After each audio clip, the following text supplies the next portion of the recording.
Hello and welcome to Health Fitness Redefined. I'm your host, Anthony Amen, and this is way better setup than last week's episode when we had our first test here.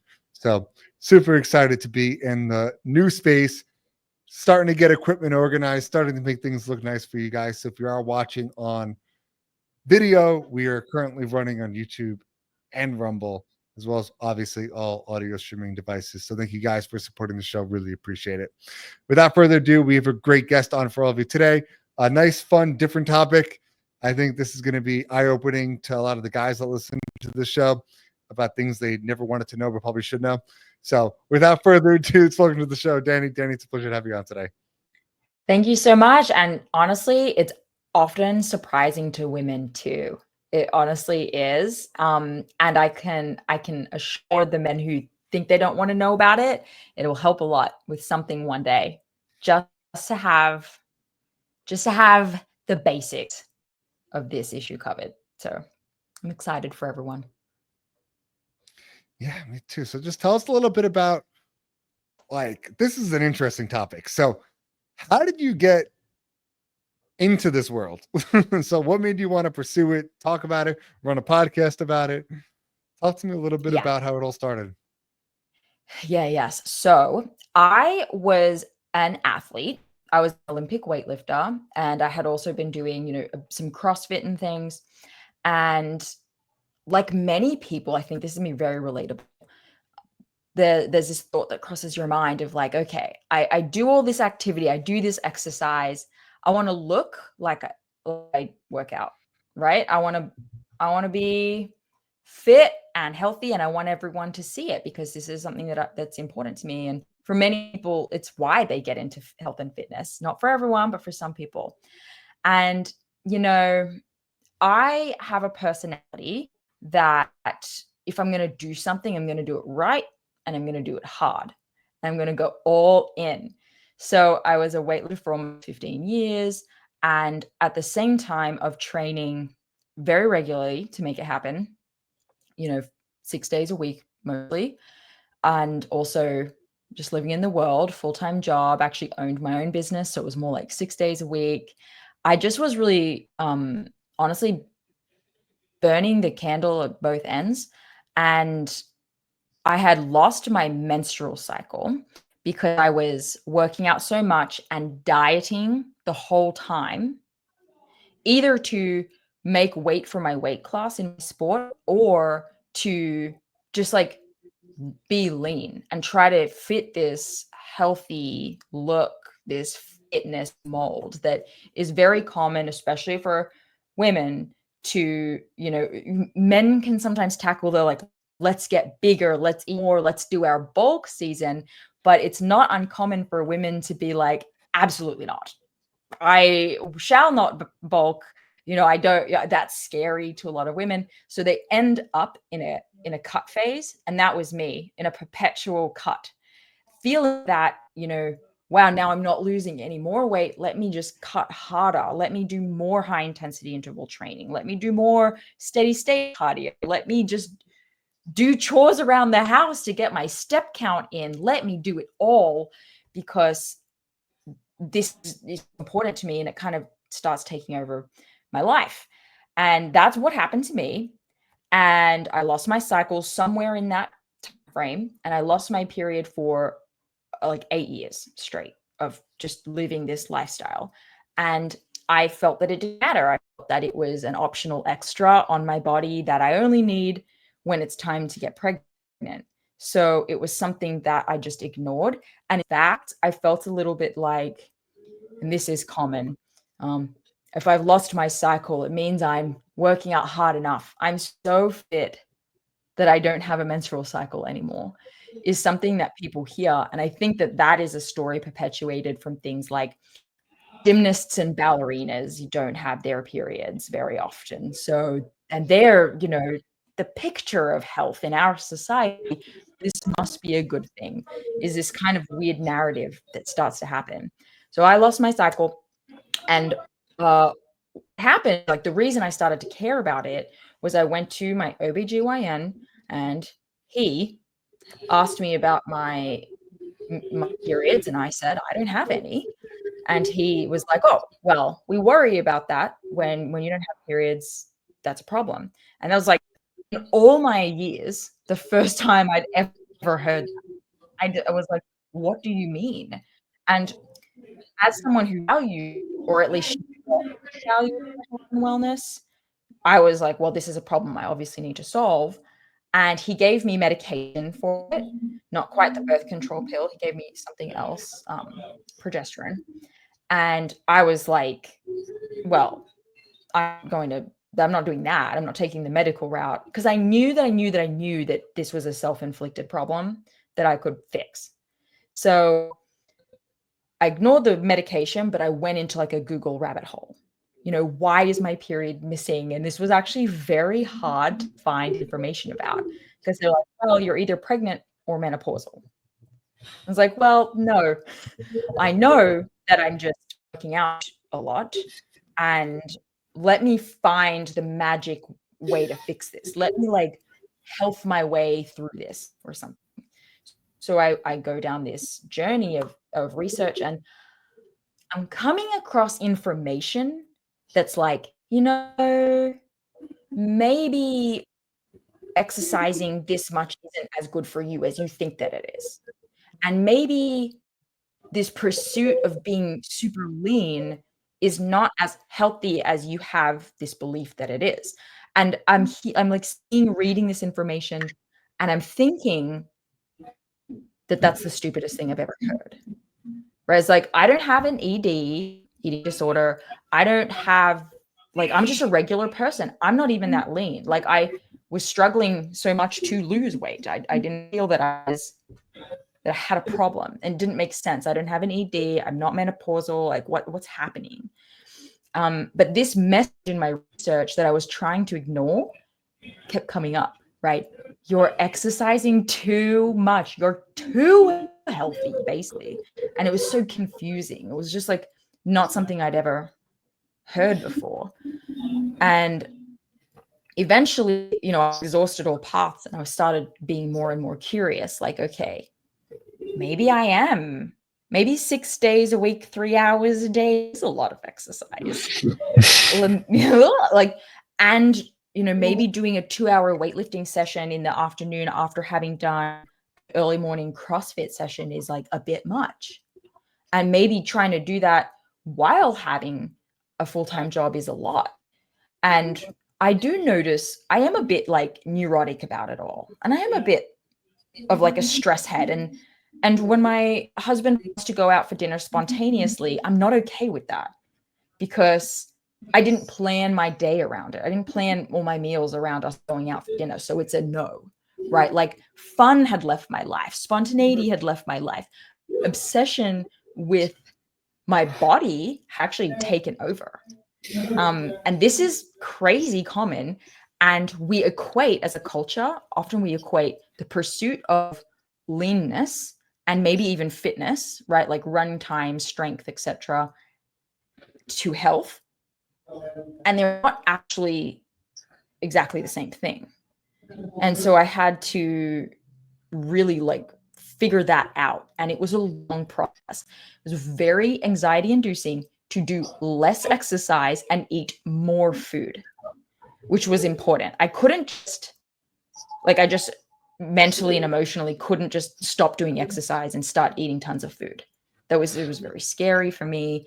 And I was learning, I have this thing called hypothalamic amenorrhea, and there's a lot of research around it, REDS, and it's an energy availability issue. Too much energy is going out through exercise, not enough is coming in through food, and the body cannot operate all of its functions without energy. You can't just eat air and celery and cucumbers and expect to menstruate. Like, the body's going to say, well, pump your heart, we've got to use your lungs, we've got to do all of these other things that matter for your life now, so we're going to shut off your reproductive system. But guess what? The longer you don't menstruate, this affects your bone density. This affects your cognitive function. This affects affects your heart health and your brain health. And this has long-term consequences. And I wasn't trying to get pregnant, so I didn't have that motivator. But as I was learning all of the long-term health outcomes, I started to get really freaked out, like really freaked out that all this pursuit of health was sending me completely in the opposite direction. And like, people don't tell you this, but when you have chronically low estrogen, your cholesterol goes high, right? But when you see high cholesterol in your blood, on your blood labs, what do? Health harder. Like, all these things, it was so confusing for me. And I had to back out, and I had to like be what, you know, people call a NOP, right? Like a non-active regular person or something like that, which was super scary for me. But with persistence and daily journaling and just like figuring this out through all my own research, my period came. I was eating more, I was exercising significantly less, and my period came back. It worked. And after a lot of work to get the second one, being consistent, and that's a whole other rabbit hole, but I got that, and I was laying in bed one night after all of it, and I thought to myself, that was hard and exhausting. There was no resources, support out there at all. I had to piece this together. I was walking through a society that was saying six-pack abs are the goal, trying to do the opposite for my own health and keep my sanity together. And I just thought to myself, you know, there's no such thing as a unique experience. There are many, many other women out there with my same issue, my same anxieties, going through the same thing, and they cannot find any resources anywhere. So I started a podcast. And at the time, I didn't know it like that much. I just, all my research, I wasn't an expert. But I started the show, and I started inviting and bringing people on to share their story to help motivate other women and feel supported and like there's community, because it's a very lonely experience. So women all over the world going through this are coming on the show, and they're listening and they're listening. So then I started a support community. I went back to school. Now I'm a fertility awareness educator, practitioner, and a functional nutrition counselor.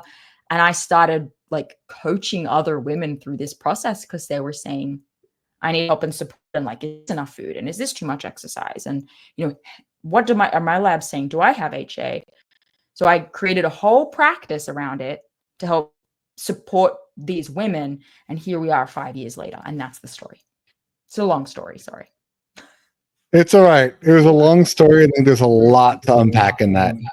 So I think the best place to start would be, I think there's extremes, and I'm going to talk about what I mean by extremes. There's people that hop into the fitness world, and you see it more in like the CrossFit, like athletic community, like you're talking about. Women take it to the very edge. They get into the bodybuilding, they get into the shows, it's all the prepping, super unhealthy. I don't even think it's a good look. Then you have the other extreme, won't even step foot into a gym. And I've always noticed this with like society as a whole. People live in polarities. So it's either I'm all in or I'm not in whatsoever. And it's very tough to find people that live in that middle ground. And then you hear people say, kind of what you were saying, well, this is what society's teaching us. And I do believe that going back 10 years, 7, 8, 10, 9, 10 years, that was society was pushing for years. Women should be this big. And it was a super unhealthy look. But now I think it's the exact opposite, talking about polarities. Now it's okay to be 50, 60 pounds overweight. And neither is okay. To your point, like you could take something too healthy and take it to an extreme and not make it unhealthy. Mm-hmm. So how do you Yep. find It's like and bell live curve. exactly? How do you live in a moderation, and how do you really truly understand that to embrace all the positive effects of fitness, but not take it to the overall extreme level? And it's hard for people. I think it's really hard to understand Like you can do fitness and not do the extreme of it. That's 100% the problem that we're trying to solve, because women come to us on that, stick thin, or at least because you don't have to be stick thin to lose your period. It's really about the behavior around it, right? Some people's bodies will be like, we ain't dropping that weight, like for survival reasons. It's all about weight lost, a total amount of weight loss, and just like how much you're eating to how much you're exercising. And they'll come to us and they'll say, I really want to help with this. I understand it's actually pretty simple, right? Reduce exercise, eat more normal, like have a bowl of pasta, eat a sandwich. I get it. But I'm scared that I will become like that other side of the spectrum that you're talking about. Like there's no middle. There's no middle for people. And in fact, many people, I'm going to say women, but I assume a lot of men feel this way. If I step one foot outside of this very strict, very disciplined way of living, I lose everything that I've worked for. And that's a scary place to be for people. But I'm happy to report it's actually a pretty solid place to be. And people it's a leap of faith for a lot of people to enter into the middle. I went the into a healthy donut spot. 2 days ago. So it's about taking a leap of faith as an example, right? Like I don't live in either extreme. I like to think I live in a really perfect bell curve. Maybe my wife Mhm. thinks I'm strict, but I eat so much food. It's crazy to watch. I love food. I live for food. No one's ever taking it away from me. But on the flip side of that, I work out a lot, but not 3 hours a day. I do 30, 45 minutes at Mhm. best, maybe 4 or 5 days a week. But that's me being a male. I mean, on the female side of it, you mentioned not getting your period, and that's like you said, survival instincts, right? If your body's saying to yourself, like, you can't get pregnant, like the baby's not going to make it, the baby's going to be unhealthy, or maybe you're in an unhealthy situation where if you get pregnant, you'll be at risk. Like if you're too thin and you don't have enough fat in your body's not going to be able to hold on to a pregnancy. It's thinking, like, I don't have enough food for myself. How the hell am I going to support a baby? Like, there ain't no Exactly. way. So it's understanding like you need to do things as in more of a moderation standpoint and give your baby the best possible outcome, which kind of pins back to what I talk a lot about with nutrition. It's living in the mindset that we lived in 3,000 years ago, which Mhm. is you eat a lot of food in 1 or 2 sittings a day and you're trying to survive. It's mostly meat, right?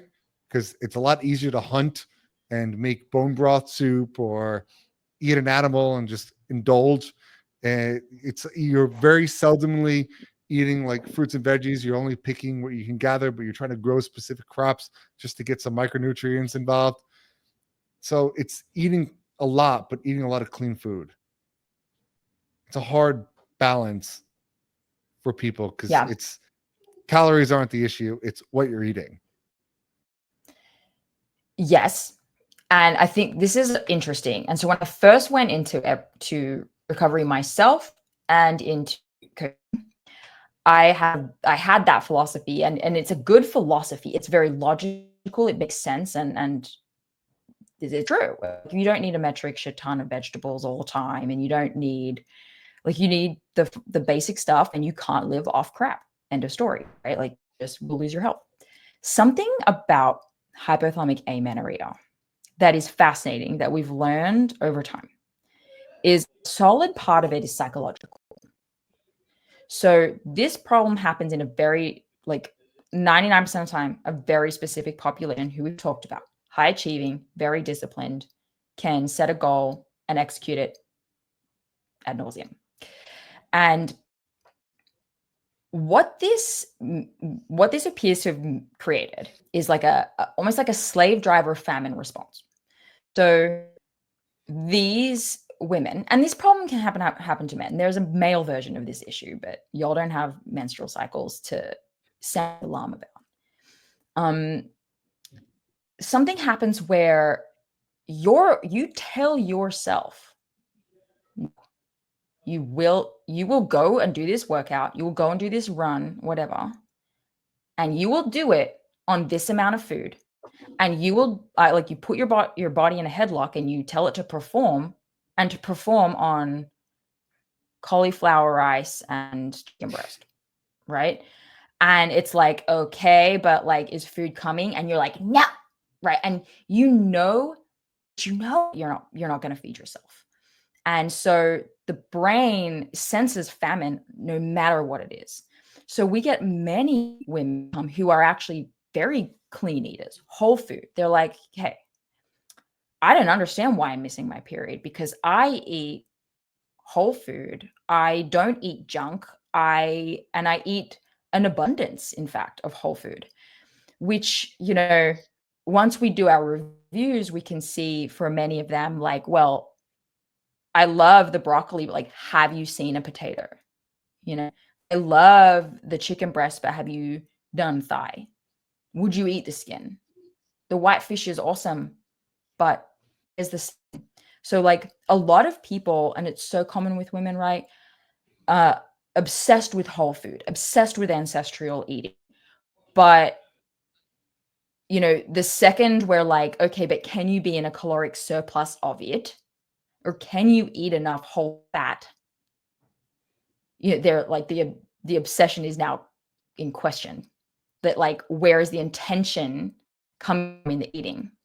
So sometimes people will struggle to recover even if they get their calories up, because we find that there's still a lot of rules involved. So there's a lot of cortisol pumping, there's a lot of stress happening because of the rules. I'm like, I am not allowed to have sugar.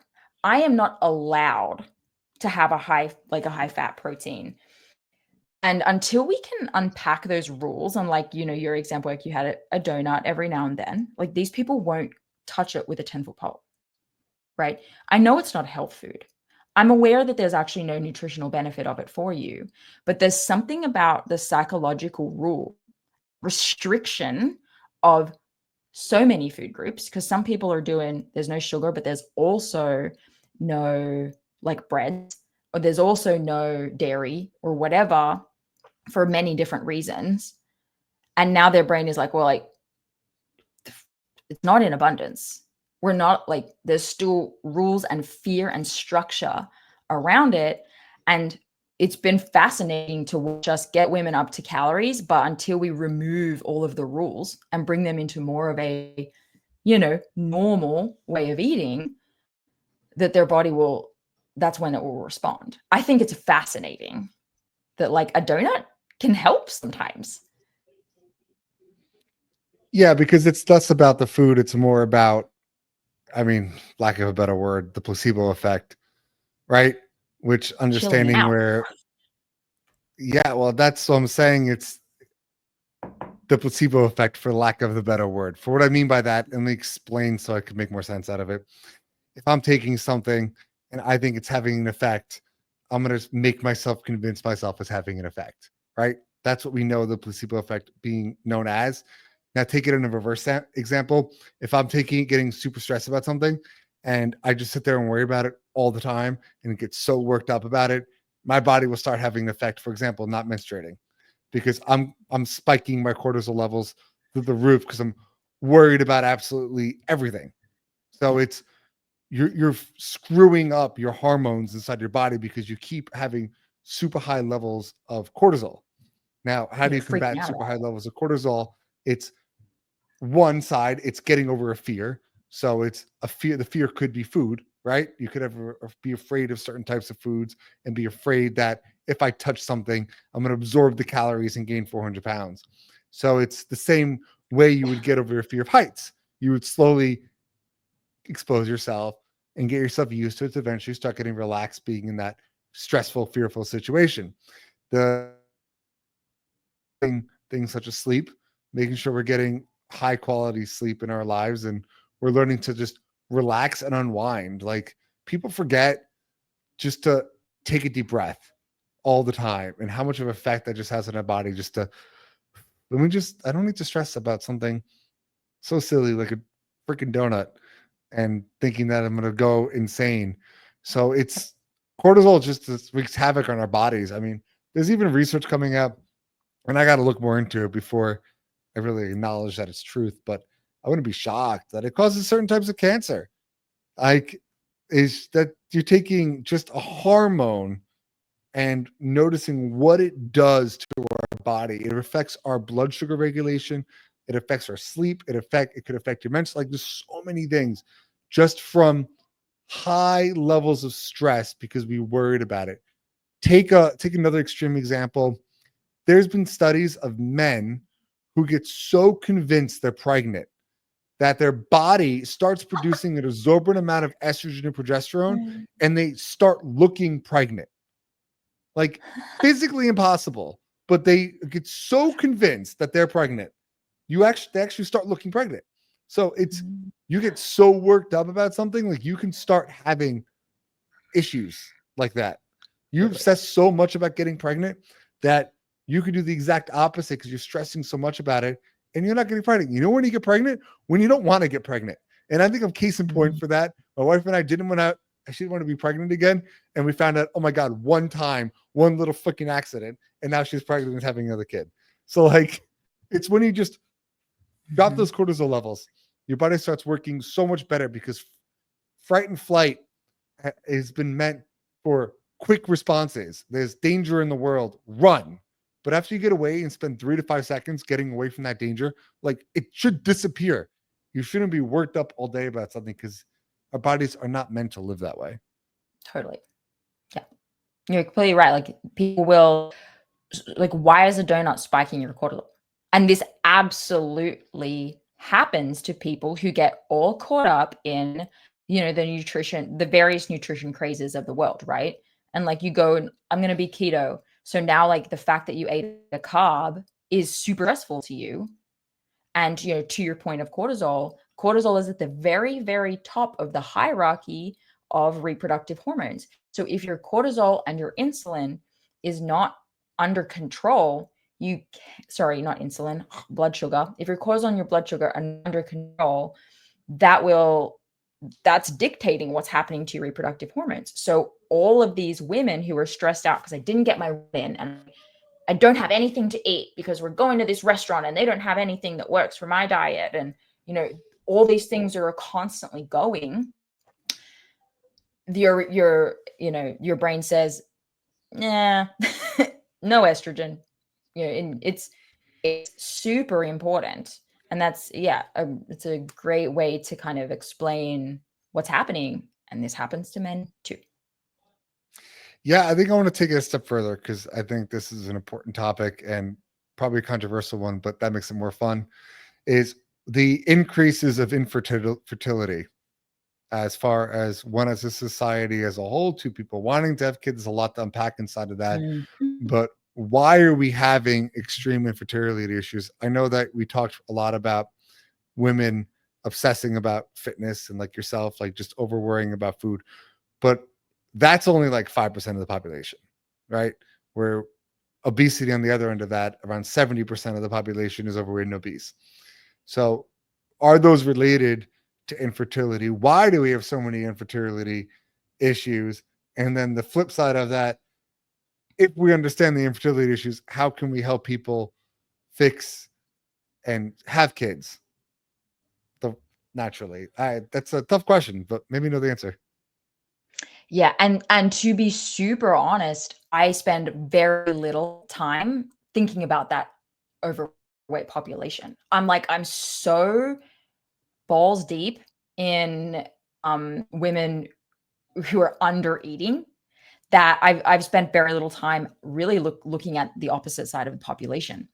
But I do think that I could take them through an identical process that I do with my population and come up with pretty solid answers, right? So, like, we use something called the fertility awareness method to track women's cycles, and we can see using that method what their estrogen, LH, FSH, progesterone are doing, as well as their thyroid and metabolism.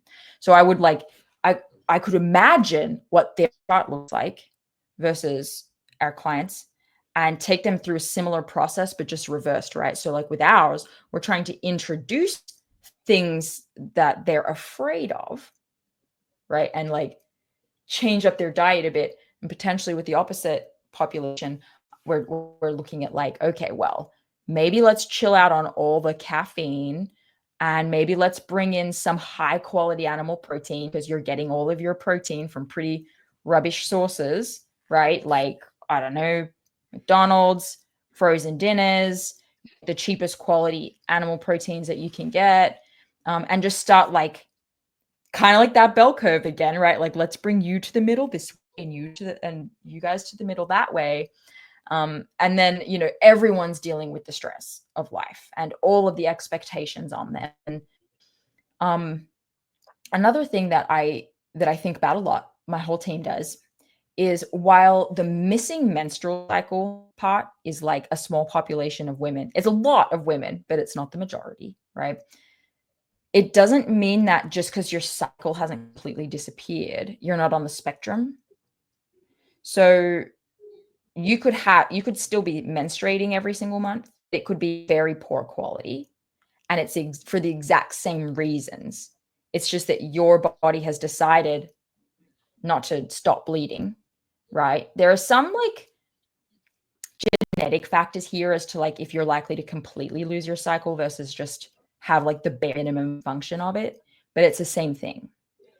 And I think that, women who may be considered in the other part of the population, like obese, overweight, or even just like, NOPs, like regular people, I think that there's still just enough malnutrition in our diet, just enough people, maybe fasting when it's not appropriate for them to be fasting. Like, I'm not a big fan of intermittent fasting for women, for example, and I think that a lot of people are doing that the wrong way, taking it too far. I think we have a heavy reliance on medications that's messing up with things. That is just like a crazy plethora of possible reasons, and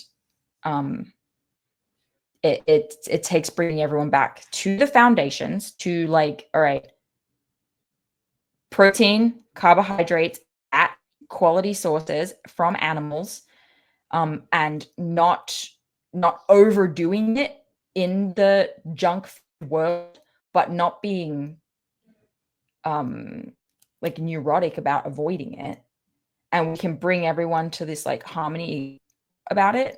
But like, again, I'll be honest, I don't spend a lot of time looking at that population. I'm so busy with my population. I get it, and I understand it's a different population and it's a different understanding. And I think as a whole, though, there's still a lot that both populations do experience and that I think can be fixed. If anyone ever wants to get into the political side of things about why I believe certain things about it, happy to jump into that. But I think I'm going to, for now, just based on our conversation, is stick inside the health and fitness realm of this. First and foremost, as a funny side joke, everything you taught you in health class is completely wrong. So if you go back to 7th grade, 8th grade, whatever the years was when you had 2 weeks on sex ed, oh my God, I learned so many things like were wrong, and I should have known that because everything in nutrition we were taught in school is wrong. So why wouldn't the stuff in sex ed also be wrong? Like, it's Yeah. absolutely mind-boggling. But to your point, and you made a couple of really good ones, is these crazy diets, these over extreme eliminating a macronutrient because we think that's correct. It all started all the way back in the 80s when society as a whole said, wow, we're starting to get bigger. What the hell is going on? And we mention the study all the time, but it just really, really irks me. The Coca-Cola company sponsored a study saying that sugar wasn't the problem, it was fats. So all the trends of all the food companies took fats out of food, and everything was low fat this, no fat this. You know what the primary function of fats are as a macronutrient? Hormone regulation. So when did we start seeing a curve up towards period issues or infertility issues? When we started stripping fats out of our diet. That's where it started. Now take it to the other extreme. What came next? It wasn't fats. Oh my God, it's carbs. Now we're going to cut all carbs out of our diet. And on top of that, we're going to tell women, to your point, to stop eating protein. or proteins, animal fats are bad and don't touch those animals, blah, blah, blah. And you get complete protein sources from animal products. That's it. Sorry. Plants just don't cut it. So women now go on these extreme diets. They stress their bodies, that to your point about cortisol, and then they jump from one to the next, from the Atkins to the starvation to the Yep. keto to intermittent fasting. So your body's just always in this constant state of extreme stress, and you're not regulating it by giving it all three essential macronutrients. So that means carbs, proteins, fats, with the biggest one being protein. And a lot of women just don't eat enough protein, like not even close. You should be eating 0.8 to 1 gram per pound that you weigh of lean muscle tissue per person. So if you are a 160-pound female and you got like 22% body fat, you should be eating around 125 to 130 grams of complete protein, not what MyFitnessPal says, which is, are you at peanut butter? That's 7 grams of protein. No, that counts as 0. So just understanding how to start regulating our hormones as a whole. So I think that's problem number 1. Problem number 2 is age women are trying to conceive. And I think this one has a lot of societal undertones, but to get again to just sticking kind of the health where we were meant to have kids. When you look at our parents, right? And then our grandparents, when did they have kids? 19, 20, 21, 22. When are women known to start having issues with pregnancy? 33, 34, 35. When do they start hitting perimenopause? 40, 41, 42. So your body already knows at a certain point that it's not regulating its hormones properly. So having kids at a younger age is really where we're supposed to meant to be. And this isn't all women's fault. This is men's fault. You want to talk about quality of like hormone cycles? How about quality of sperm? The quality of sperm in men, you know what increases the quality of sperm in men?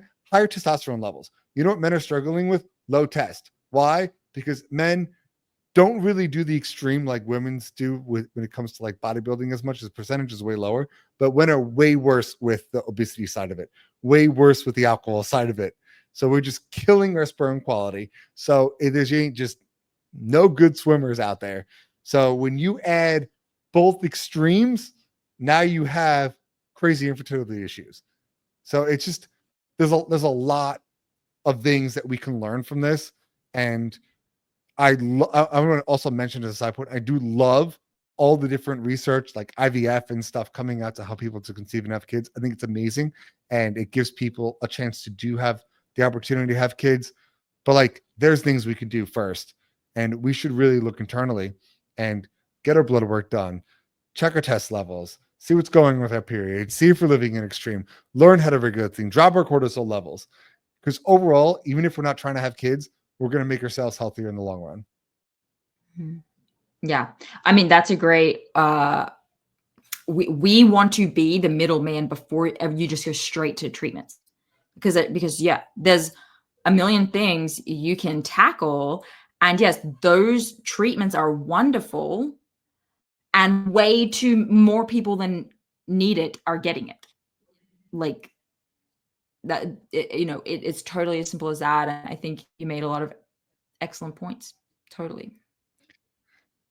Just as a side point, and this is going to be purely speculation because there's no research out on it yet.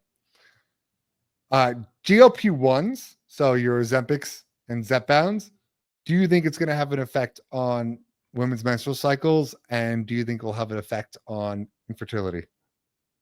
I have 2 clients so far who have been on Ozempic. And so far, while I do think I could see some things where I'm like, I wonder if that's the Ozempic. We've been able to fix it. One of those clients is pregnant. The other has restored her cycle. But something that is anecdotally interesting. I've like, I've got nothing to back this up as well. They are gaining more weight than their non-Ozempic taking counterparts in recovery and in pregnancy. But it's hard to know, like, oh, well, is that actually just always going to happen for her genetically? Or is this a pattern? No idea. But That there's research on. I could tell you the answer to that. for the Ozempic, GLP-1s, yeah. so GLP-1s are known to strip muscle tissue. So it's the same issue with gastric bypass. Your body burns the same amount of fat stores as well as muscle tissue, and your metabolic rate is determined about how much muscle's on your body. So they have a lot less muscle tissue on the body, therefore they're burning a lot less calories per day. Therefore, when they start eating right again, they gain a shit ton of weight quicker because they're burning at such low rates. Yeah. I've seen this I actually have a personal friend, so she wasn't a client, but gained, when she went off of the Ozempic, gained significant amounts of weight, like surplus as to before when she started. So that's not shocking at all. It doesn't surprise me. And I'm sure I will be seeing more and more of it in my career over the coming decade. We saw some interesting stuff with the vaccines kind of happen as well, and getting people, like, really when everyone was first getting it, and how that was impacting people's menstrual cycles. That was a cool one because we're people both trying to recover from HA, but then also past clients who then came back to me and were like, my cycle is totally out of whack. What's going on? And in coming to the determination, like, inject yourself with something and it's going to mess with your cycle. The menstrual cycle is a mirror of your life. Every week it looks just like what was going on that week and that month. So yeah, you're going to see it. Nothing's happening in a vacuum in the body. That was so interesting with the COVID vaccine and how it actually did kill women's menstrual cycles. And it was something that was talked about a lot because people were like, why are women just stop having menstrual cycles after getting the COVID vaccine? I don't know enough to sit here and give you the exact reason about why, but I do know there was enough women experiencing it that it was actually a well-known side effect. Now, did that cause permanent issues? I don't know. You would know better than me, but I'm very interesting about it, how it did play a role in that. Yeah. Well, what we can say for sure, right, is like, if a woman has honestly, any vaccine, or illness, travel, high stress type things, it comes up on the chart. Ovulation is delayed. You may have a shorter luteal phase. You may have a light bleed, or like 10 days of really like light spotting versus your regular 4-day bleed. Some kind of really annoying, inconvenient symptom comes up, because that's how it works. Like, it just is so easily impacted by the environment around it and what you're putting into it. So the nice part is that more often than not, when any medication is administered for a woman, so like, let's say antibiotics for an infection, a vaccine, even if someone has had to have an abortion or a miscarriage or something like that, it's always pretty effed up for like a solid 3 cycles in a row. There's some kind of stuff out of whack, but the body is awesome and it will do everything in its power to get back on track if you allow it. So we do see it more as it appeared to be more of a blip, surface level. After 2 to 3 cycles, we could get them looking pretty normal again. But whatever else was impacted, egg quality, for how long, could their luteal phases be a day or 2 longer? And we don't know that, like, potentially, but things, the body works pretty hard to sort itself out. And we really run those bodies through a lot of shit, and it keeps getting back for us as best it can, but you can only fuck with it so much. So I definitely wouldn't say, oh, go do whatever you want. Your body will figure it out. But it is nice to know that it's, to see it trying its best for all of these women get back on track. I really couldn't agree more. There's so many things we don't know, and we just keep giving our body more excuses to not work properly. We start introducing a lot more chemicals and things into it, and we're like, why doesn't it work? I don't understand. without really looking about, well, what are we doing? Like, what is Oh our yeah. body meant to do? Our bodies are meant to be I'm in motion. So I'm way more concerned about like the amount of makeup, fragrances, dyes, and things that women are exposing themselves to daily than I am the occasional donut. You know, it's like every day you get up, you put your you wash your body with some shitty soap, you put your deodorant on, you put your hairspray in and your makeup, you go and have your coffee, your weird flavored creamer, and you have your Pop Tart or whatever, and then you get in your car with the air freshener in it, and then you go to the office that's like filled with fragrances and chemicals that are used daily, and like it's not even 9 a.m. Like that's very concerning to me, and is like, a point to your question earlier, like fertility issues growing. Like it's hard to get away from all of the things that we put our bodies through every day. And we're wondering why we're having so many issues. on top of the extremes of either not exercising at all, exercising too much. it's it all adds together. I always use the example, like everyone that wants to find, and this is where science kind of gets hard. One thing causes one thing, right? You're always looking at causation. A is going to cause B. But take obesity, for example. If I have a donut, it ain't going to cause me to be obese. If I have 20 donuts, a cake, a cheesecake over the course of like a month, then I'm going to gain the weight. It's not just that one, like you can't prove that one donut's going to cause me to gain weight, but it's everything that's going to cause issues. Take that into the side of autism. By the increasing rates of autism have gone to the roof. I don't think one thing causes autism. I think a conglomerate of things cause autism. It's a bunch of stressors freak the body out to cause it. And so I don't think we're ever going to find what actually causes it. But I think we can look at what's changed in our society over the last 20 years and say, what the hell are we doing different? And it's going to be these 6 different stressors that we introduced over the last 20 years about why the rates of autism have increased so much, or why the rates of infertility have increased so much. Everything's multi-factor, and if we can just cut a couple of them, maybe it will disappear forever, because it needs 7 factors to affect, as opposed to we cut it down to 5. So it's really just understanding, just to try to like minimize as much as possible, but not stress to the point like I need absolutely zero, because then Yeah. that adds a whole new world of an extreme. Yeah. It's just, sadly, it's a bit ironic that if you try too hard to fix it, you will make it worse. You need to. It's people hate that answer, and I get it, because we love a good polarizing camp. We loved being like, here's the one answer, and the truth is, the answer is you just need to kind of like look at the most relaxed person in the world that you know. They're probably doing a few things. They're probably not caring too much about a few things, and it's a good way to be.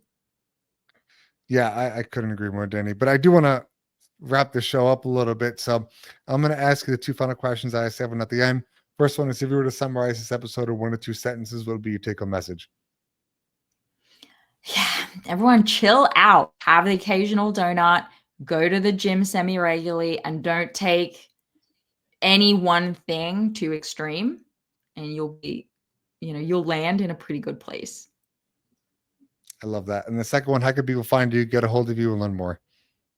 Yes. So I am Dani Sheriff on Instagram. If you're interested in like our work and our practice, maybe it's you who has low hormone function issues, or your daughter or your sister or someone, we are the hasociety.com, and I have a ton of education resources, like all day, every day. I'm putting education out on the low hormone topic. So it's a good place to go and just dive in and find out, like, if you like podcasts, if you like YouTube videos, if you like articles, I got you there. So the hasociety.com is a solid starting point. Danny, thank you so much for coming on. Thank you guys for listening to this week's episode of Health Fitness Redefined. Don't forget, hit that subscribe button, share this with a friend, and remember, fitness is medicine. Until next time.